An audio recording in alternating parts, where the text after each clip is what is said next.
Okay, here we go. Episode 1, Ren the Arrival.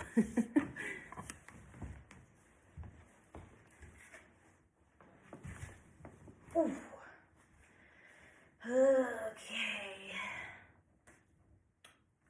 I'm Christina Garcia, and this is my book, Ren the Arrival. It's available on Amazon through theinkcrusader.com, my website. So here we go, episode 1. Let's see. I actually haven't read my book in a long time, and I have zero plans to edit any of this, so my apologies in advance. Let's start with the opening quote to my book on the dedication page. Share with the Lord's people who are in need. Practice hospitality. This book is dedicated to everyone who had a part in pulling me out of the darkness. Thank you. Kerr, which is my nickname. My original nickname is Kerr.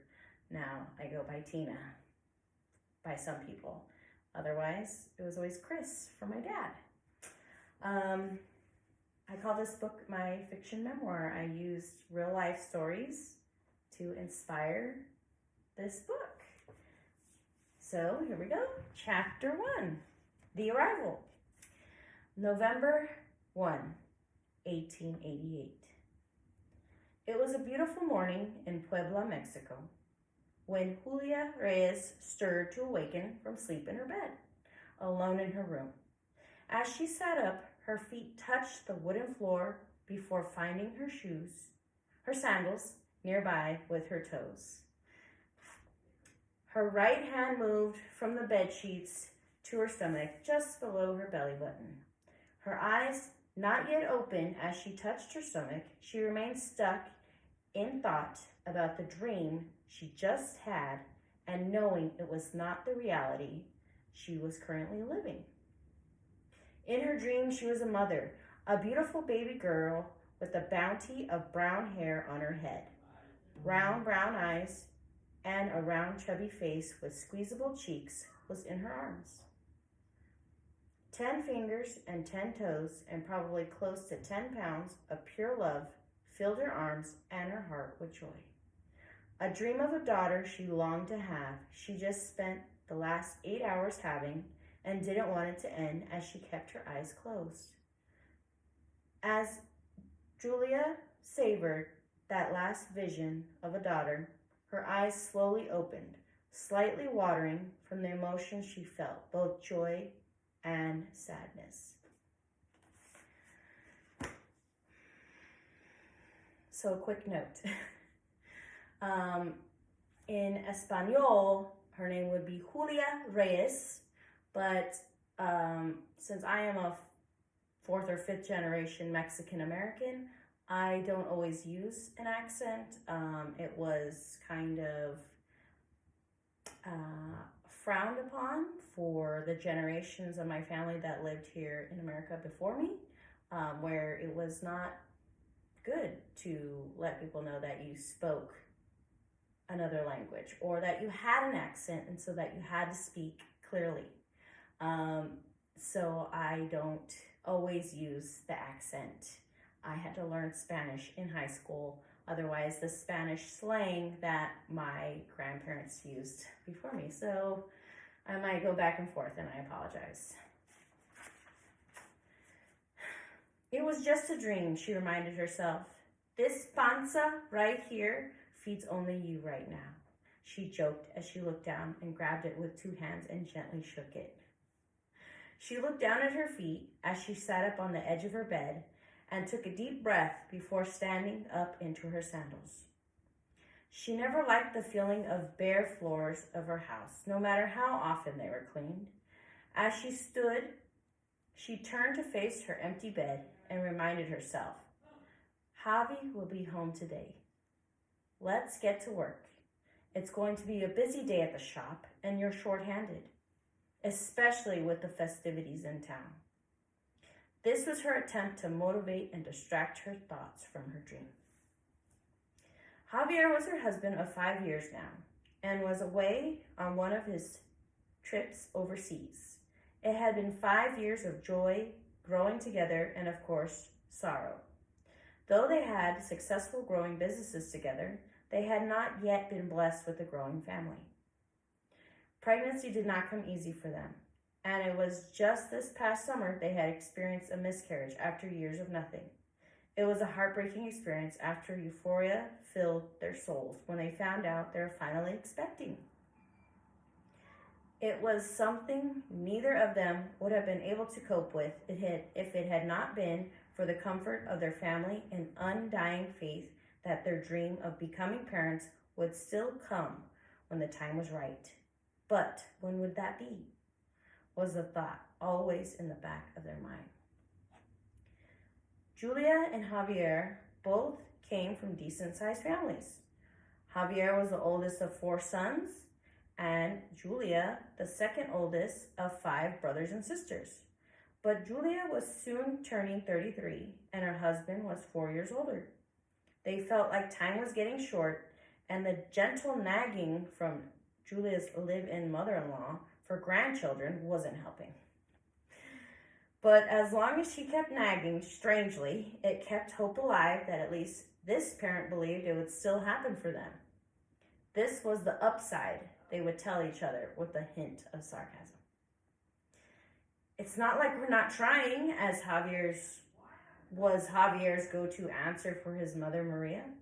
After her irritating, repetitive rundown of old wives' tricks of getting pregnant, suggestions of prayer to Saint Gerard, and even some herbal remedies of her own Huasteca Mexican mother's recipe book, she often referred to those cures that she kept in her possession since her own mother's passing not 4 years ago. This is how she kept close to her mother now. I apologize if you hear background noise. I am a mother, and that is my son on his video games right now. This is a comedy, apparently. Okay.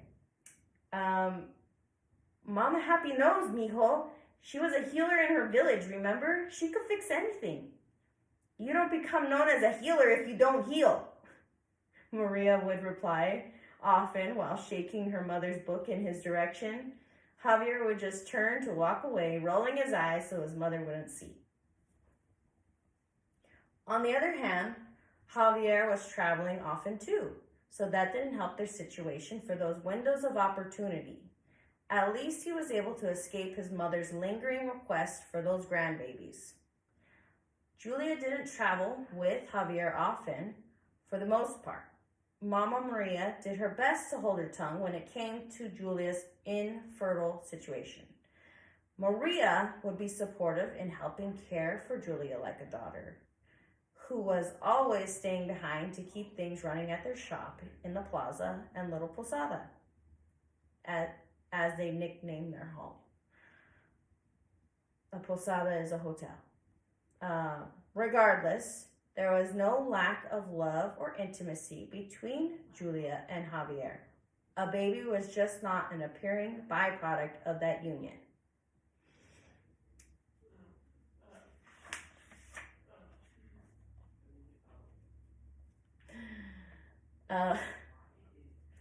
My child is making a lot of noise and it's very distracting to me. I'm sorry. I'm going to continue. Or maybe I should go talk to him. I'll be right back.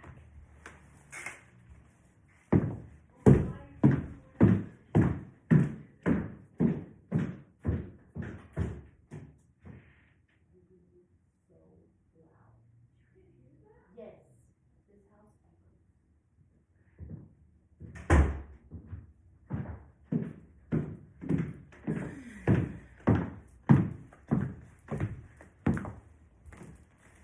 Okay.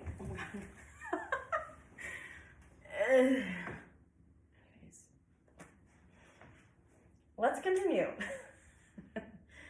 Okay. As Julia finished dressing for the day, she braided her thick brown hair into buns with bows to look festive. She was tucking away a couple of strands of gray hair behind her ear as she vowed to have a wonderful day and to give her best service to every customer coming into the shop.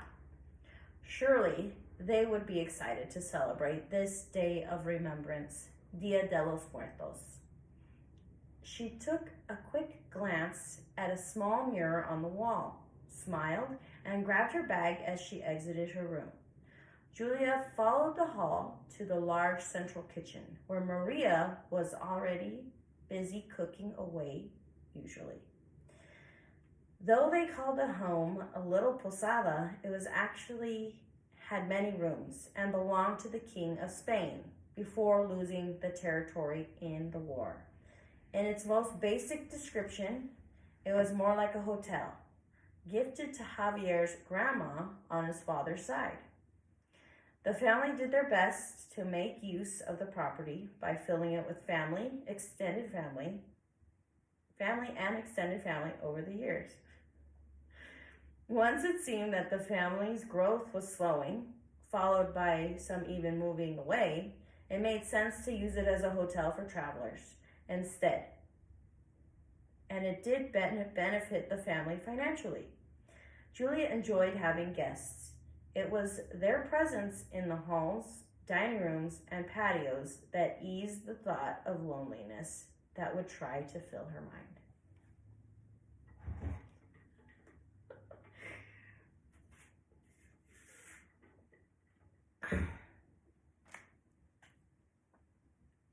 Ay, Maria, you're cooking up enough tamales for an army today, Julia teased as she entered the kitchen. Well, my boys are going to be here today, mija, remember? Better to have too much than to too little, Maria reminded her. She then motioned to Julia to sit at the table as she brought her a plate of eggs, beans, and fresh tortillas for breakfast. Julia thanked her and the kitchen helper who had just brought her a cup of coffee as she ripped into a tortilla to dig into her meal. Maria brought a second plate to the table for herself to join her daughter-in-law for breakfast. Once they came close to finishing their meal and talking about plans for the day, Julia shared her dream with Maria, describing the baby in her arms she kept visualizing in her mind. She spoke slowly, with deep breaths for pauses, hoping to not get too emotional as she shared it. Maria listened intently, and her eyes became glossy with emotion as a crooked, shaky smile crossed her lips. As a tear escaped from Julia's eyes when she finished the story, she quickly looked down at her plate and tried to wipe it discreetly with her finger before Maria could see. The loss of the baby that summer was also painful for Maria. The notice seemed to happen just as soon as the happy news had even arrived. Maria only had sons, making Julia her first daughter, and the hope for a granddaughter was a dream of hers too. As Julia wiped a little tear from her finger on her skirt and brought her hand back up to the table, Maria reached for it. She gently tapped Julia's hand with care, squeezing it hard enough for her nails to dig slightly into her palm as they both sat there in silence, their minds focused on the same thing, with hope for that one day. What a beautiful dream, mija. I can't wait to meet her too, Maria said with encouragement and uncertainty at the same time. She stood with her plate in one hand and grabbed her apron with the other to wipe her own eyes as she turned around and headed back towards the stove. Julia finished her meal and polished off her coffee, kissed her mother-in-law on the head, and told her she'd see her later for dinner when Javier returned. Maria had become a concrete mother figure to her over the years, not only because she lived with her and Javier, but also because of a lack of relationship with her own mother. Julia spent most of her childhood living with her grandmother and grandfather in their casita in Puebla, while her parents lived in Mexico City with her brothers and sister in a large hacienda. Julia was also the first granddaughter to her grandparents, Aurora and Antonello. With her parents' constant rocky relationship growing up, she just felt more stable staying with her grandparents full time, opposed to just weekend visits anymore. Of course, Grandma Aurora didn't mind one bit. They lived life simply. Maybe not on the wealthy side when it came to money, like her parents, but there it was rich in love and life. Julia just loved the closeness she experienced while living with her grandparents, but they too had now passed, not long after her marriage to Javier, as it was as if they stayed on earth just long enough to see her new life begin. Making her mile walk into the town square, Julia's mind became distracted from her earlier emotions and now filled with the anticipation of the day. Dia de los Muertos was one of the biggest days of the year for business in their shop, and the fact that it had been established for more than a few years now, their customer base was at its highest it's ever been. Javier had hoped to be there for her, to help her, since his trip got off to a late start. His return would be affected as well. I'm making a bunch of mistakes, I'm sorry. Julia didn't mind the challenge though. She loved busy days in the shop and loved seeing all the new and familiar faces she had come to know over time. Deep down, she had a prayer for help in the shop. Her other part-time helper, who often came to work, had been sent home to rest since she was feeling ill the day before. Today, she would be alone. As Julia got closer to the shop, she noticed a young woman nearby who seemed a bit lost. "Good morning, señorita. How are you today?" Julia greeted the stranger as she headed toward her direction. She looked to be in her later teenage years, thin as a rake, wearing a brown, raggedy dress and worn sandals. Her face was clean, and her hair was neatly braided into 2 long braids that came down her chest, her hand clutching a bag that she held at her midsection. The young woman's face turned from worry to optimism when she saw Julia smiling at her as she came near. "Good day, senora," the girl quickly replied. "I'm actually looking for some employment at the moment." "Wow, well, that's great to hear. It's like you heard my prayer right in time. I could use some help today in my shop for the festivities," Julia exclaimed in relief. She continued, "If you'd like to get started right away, I'm Julia. This is my shop just across the street." She motioned at the brightly painted building ahead of them. The young woman beamed with excitement. The girl's arms came down from their anxious position, and she swung her bag across her shoulder as if she was ready to go. "I guess I was in the right place at the right time. Thank you. Yes, I am ready for work," she squeaked as she quickly followed Julia, who didn't pause for more than a second as she kept heading for the shop. When they arrived at the shop, Julia had just grabbed the handle as she unlocked the door, paused, and looked at the girl and realized her error. With her keys in her hand, Julia brought them up to her heart and spoke. "I'm kind of distracted today. I'm sorry. I didn't even get your name," she said apologetically. "I'm Angela," she quickly replied. Julia closed her eyes and bowed her head just slightly and gracefully. "Angela, thank you for being here today. Please come in," she instructed, gently smiling as she opened the door for her to enter, bell ringing overhead. Inside the shop, there were many beautiful things: toys, gifts, candles, blankets, and collectibles for kids, adults, and everyone in between. In the corner stood a suit of armor on display, complete with helmet, boots, and a sword at its side, as if it was being held by the statue's hand. Angela was so taken aback by its size that she grabbed the strap of her bag across her chest and looked at it in confusion and then at Julia. It's Javier's, my husband. He's always bringing home these silly things from his trips that people seem to give him. He said it's to scare off the demons, but I remind him that this is what this is for, she said, pointing at a beautifully carved crucifix hanging nearby. His father made that not long before he was taken from Javier's mother and brothers. Julia bowed in its direction, motioned the sign of the cross over her heart, kissed her hand quickly as she refocused on continued to open the curtains of the shop.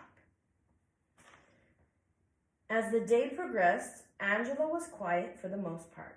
She worked hard, completing any task that Julia came up with, and smiled sweetly at any customer that came in. Many of them smiled back in return, but once they saw Julia's familiar face, they would dive right into conversation. Customers looked over new items that Javier had brought back from his trips overseas that were delivered from their storage in Veracruz earlier that week. The shop wasn't large, so they would display the goods from Italy slowly.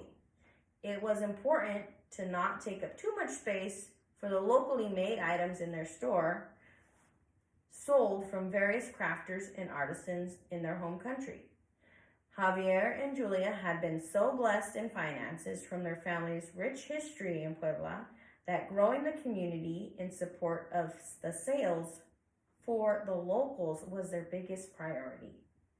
Candles, figurines, bundles of sage were flying off the shelves that day, along with plenty of other items customers found to complete their ofrenda presentations for their loved ones that had passed on. As 5 o'clock approached and business slowed for the day, Julia made a stronger effort to learn a little more about her new employee. Do you have any nice plans for tonight, Angela? She asked. Angela, who didn't exactly have the look of anxiousness to leave the store and kept finding anything to do, dust, or arrange to stay longer, quietly replied, "No, Senora. Actually, I'm not sure where I will go from here." Without much hesitation, Julia, who had already suspected some sort of uncertainty for this girl's situation from the moment she saw her that morning, responded with, "Great! You can join me at my home tonight. I would love to introduce you to my husband, who will be arriving soon, so he can meet the girl that saved me today from this restless day of work. Please, won't you join us for dinner?" Julia inquired pleasantly. Angela beamed with a smile and quickly replied, "Yes, thank you. I would love to meet your family and tell them that it was you that saved me today, offering me work in your lovely store."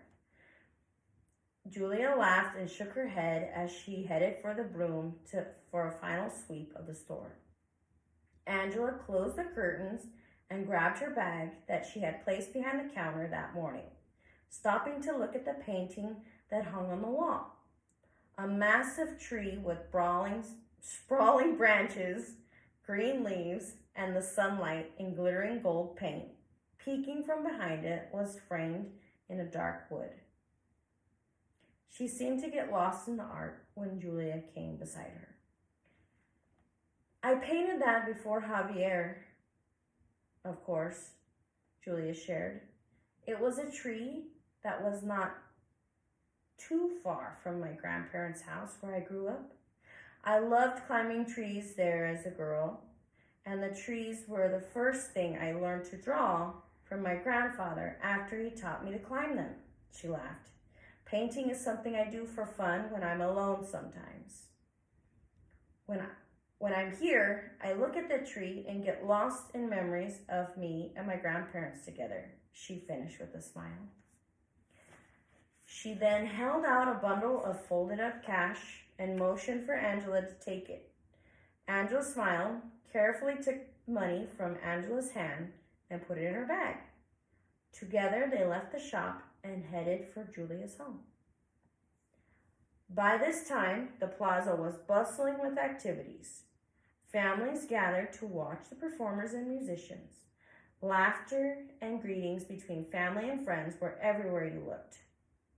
Julia motioned toward the street leading out of the plaza where they had met that morning. Okay. I was getting a little parched. By this time, wait. Oh my gosh. Okay. This is the way home, she instructed Angela while nodding her head in the direction to go. We need to get out of here before sundown and things get too exciting, she joked. As they departed from the plaza and the sounds of music became more distant, they passed the nearby cemetery where many had gathered to pay their respects as well. Julia glanced towards the tombstones decorated with candles and flowers and turned back to Angela. Javier's father would have been buried there, but since his untimely death, Maria decided to have him cremated, since my mother-in-law always said she would be cremated and tossed among the fish of the lake. She said, "He can wait for her there, for now," Julia commented as she tried not to laugh, passing the cemetery. Cremation was something Maria's ancestors had done instead of burials. "What happened to your father-in-law, if you don't mind my asking? Sorry if it's a sensitive subject," Angela asked cautiously. "Oh, it's fine. I never met my father-in-law, but Javier and his mama always speak so fondly of him. I feel that I did know him. Unfortunately, Rolando, Javier's father, was murdered on his way home from work one day," Julia recalled. "A desperate man stabbed him in the chest, robbed him, and left him for dead. That man ended up taking his own life in shame right after Rolando's. Since some people nearby had seen what he'd done, Javier was only 15 years old at the time. So sad to lose a father so young," she noted. Angela just shook her head in disappointment, looking down at the dirt road they were now on.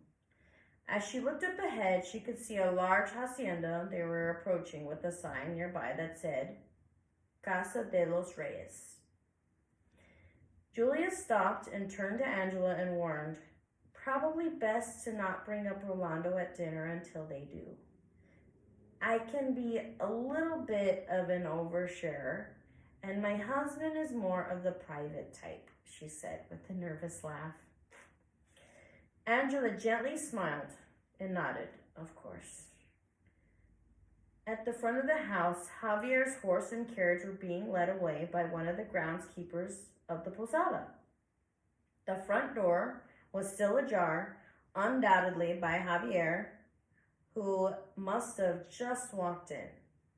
Julia excitedly picked up the speed, hurrying into the house to greet her husband, motioning to Angela to hurry along with her.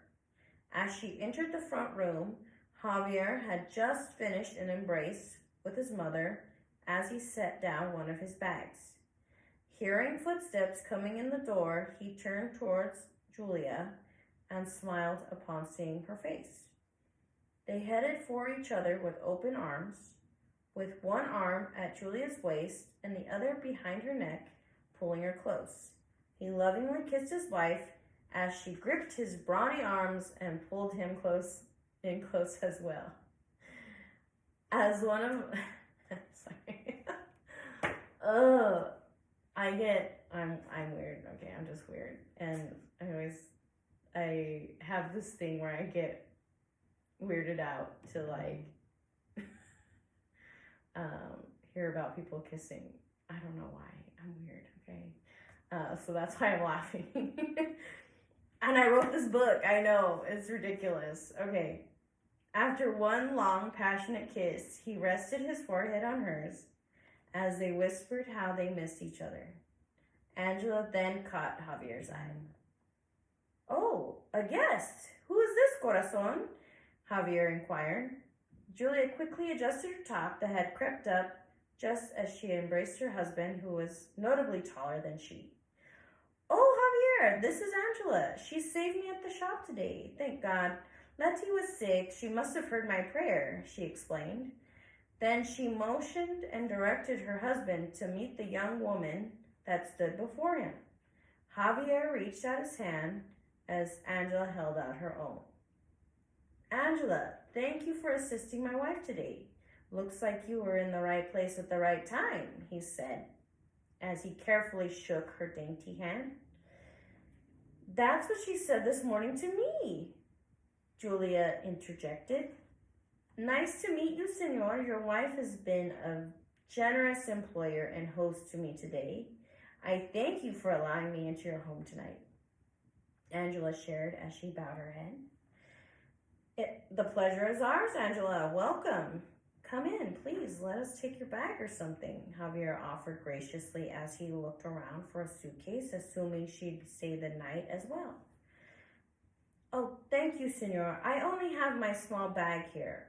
I can manage, she quickly replied as she pulled on the strap of her purse across her chest. I see, Javier commented with a slight tone of concern. Angela will be joining us for dinner with your brothers tonight, amor. She didn't have plans, and I just enjoyed her company so much today, I insisted she come and be our guest, Julia announced. Angela stood there smiling when she noticed Maria, who'd also been standing nearby, peeking into some luggage her son had brought home. Maria caught her eye and quickly dropped a cloth suspiciously covering one of the luggage pieces and walked toward Angela.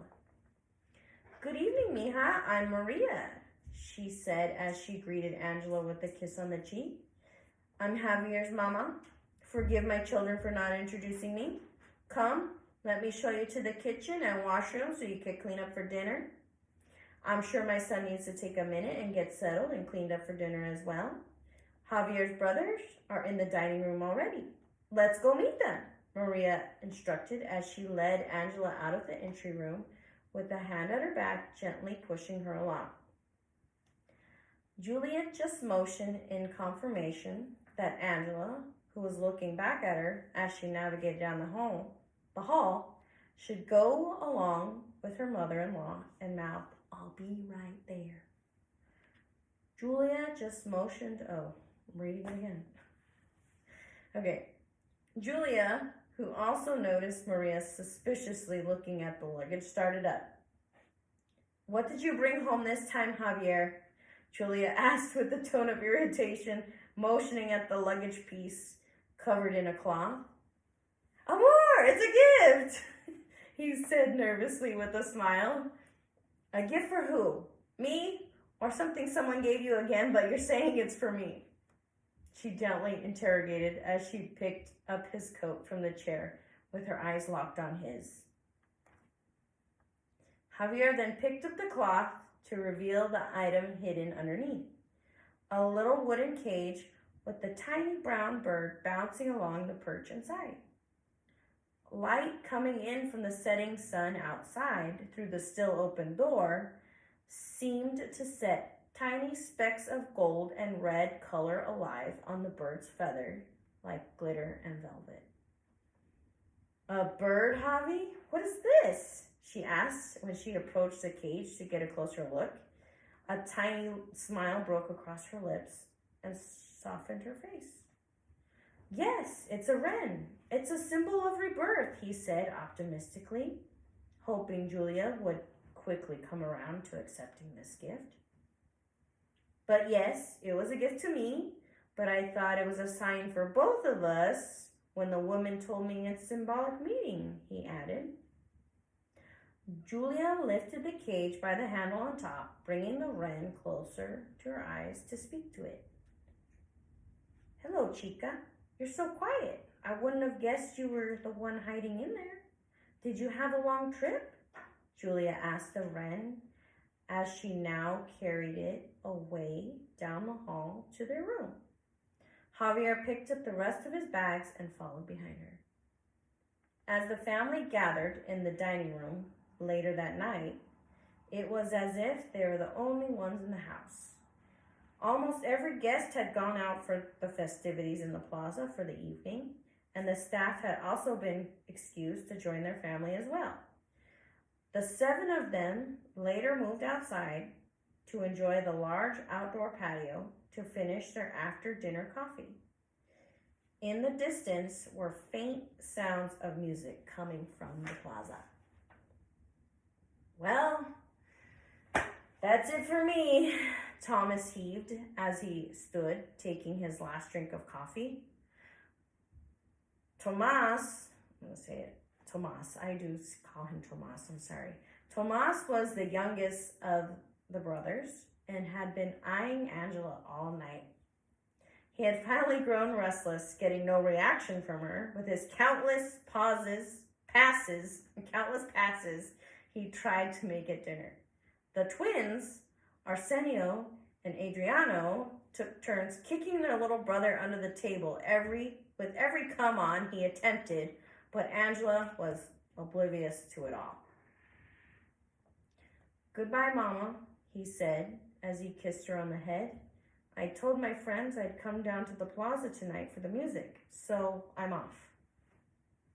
"Okay, mijo, see you later," Maria replied to Tomas with a yawn. Julia and Javier said their goodbyes to Tomas, hugs and all. With that, the twins agreed that it was time to go too, stood and offered to walk their mother to her room before taking off to their own gatherings near town as well. Julia and Javier's, there you go again, sorry.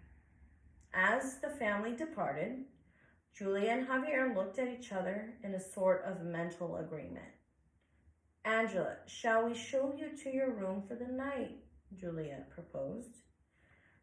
"No, thank you, Senora. You've done enough for me tonight.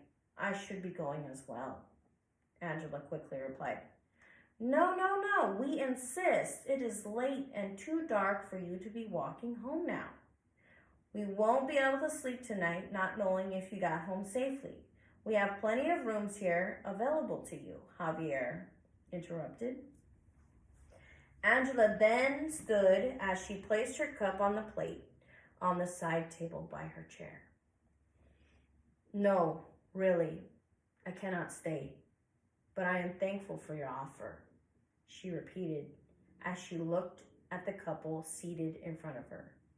"I'm afraid I haven't been completely honest with you today," she continued with a deep breath. Javier and Julia looked at her with confusion and quietly listened for her to go on.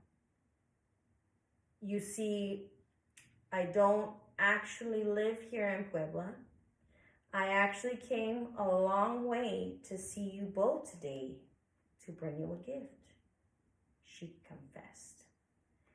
As she turned to reach into her bag, still across her body, a blinding light then filled the room. The couple squinted as they attempted to shield their eyes with their hands, and their hearts began to pound in fear. When the light subsided, a large, beautiful angel stood in Angela's place.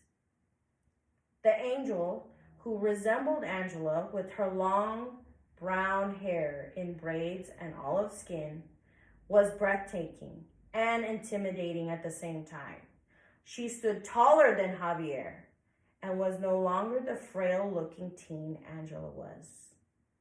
The angel was well-built, muscular arms, legs, neck, and even her feet. She had a full face, a strong jaw, and perfect skin with brightly colored hazel eyes. Her wings, even larger than she, framed her body from head to toe in pearl white brilliance. The dress she wore was similar to what Angela had on earlier. However, this one looked brand new and well put together. When Javier and Julia's bewilderment lessened and began to process what was before them. They noticed that there in the angel's arm was a baby.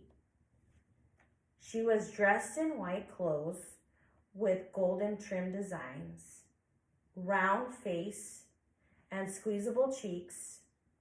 It was the baby of Julia's dream from the previous night. Julia gasped as she covered her mouth. Javier's hands were at her shoulders as if to protect his wife during the angel's transformation. They both looked from the angel's face to the baby's face, and the angel finally spoke to break the silence. We have seen your struggle and heard your prayers for a family and brought this child as a gift to you. She is blessed with divine powers, and we have chosen your loving family to support her as she develops and grows, the angel shared. The heavenly messenger then held out the baby in her large hand to place into Julia's arms that were outstretched at the same time. Their eyes locked on the baby being delivered into their arms, and they began to gush over the little miracle. The hospitality I have experienced here today is no doubt a reflection of your lives together and those around you that you serve in your home and community every day. This is a fine family to raise her as she takes on the tasks ahead of her, the guardian finished. With the ending of her declaration, a quick gust of wind blew through the patio. After covering the baby, shielding her from the wind, the new parents looked back up to where the angel had stood, but she had vanished. Just a moment too late, Javier looked up to thank Angela, and she was nowhere to be seen. The couple quickly stood to head for the door back into the house in an attempt to look for Angela. There, standing in the doorway, was Maria in her robe and sandals, looking confused. What is going on? I was closing my window and I saw a bright light. Wind rushed through the house. I nearly fell out of my huaraches, she demanded. She suddenly noticed the baby in Julia's arms and tears in her eyes. Her eyes widened. Oh, Mama, you won't believe what just happened, Javier responded emotionally. That's chapter 1. And this is a picture that I drew of the angel for chapter 1, but you won't see it until chapter 3. And these are color prints that I sell at my pop-ups. I sell them for $4 and I sign them. But this is a picture of Angela holding the baby, and you will get her name in chapter 2. But this is baby Renee, and that is the name of the character of this book. Her name is Renee Reyes. Her nickname is Ren. I don't know if any Renees out there have ever gotten that nickname, Ren, but it's kind of like a little play on words because they receive a Ren, a symbol of rebirth. The name Renee also means the same thing in French. And it was just a funny coincidence that that's how that worked out, because no, I did not research and make that coincidence, but I was out looking at comic books, and initially I wanted to write a comic book, and draw one. And I was looking in this one comic book section at a Comic-Con that I had gone to, and there wasn't too many comics with an R that it started with. I mean, there's Ronin, and Robin, to name a couple. But that's how I selected the R. I was like, okay, it has to start with an R. So her name is Renee, but this book is called REN, The Arrival, and it is available on Amazon, again, through my website, theinkcrusader.com. I should be shooting this video at least once a week for the next 12 weeks, doing one chapter every filming episode that I do. I just want to thank you for watching, and thank you for listening and tuning in for this. I look forward to sharing more about my book and maybe a little bit about me as we go along. Otherwise, I'm going to try to focus on the book. I wrote this and finished it in a year, and it's been exactly 1 year since I had finished it and got it copywritten. I do have the copyright to this book. I sell these books out of the trunk of my car. Otherwise, it's on Amazon. And I sell them at local pop-ups and local businesses here in Southern California. And you can find the names of those businesses on my website under the store tab. So again, thank you for watching. My dog is snoring in the background now. She is a pug. And have a great night, because this is now evening that I'm sharing this, and that I will be posting it right after. I'll see you next time. Bye-bye.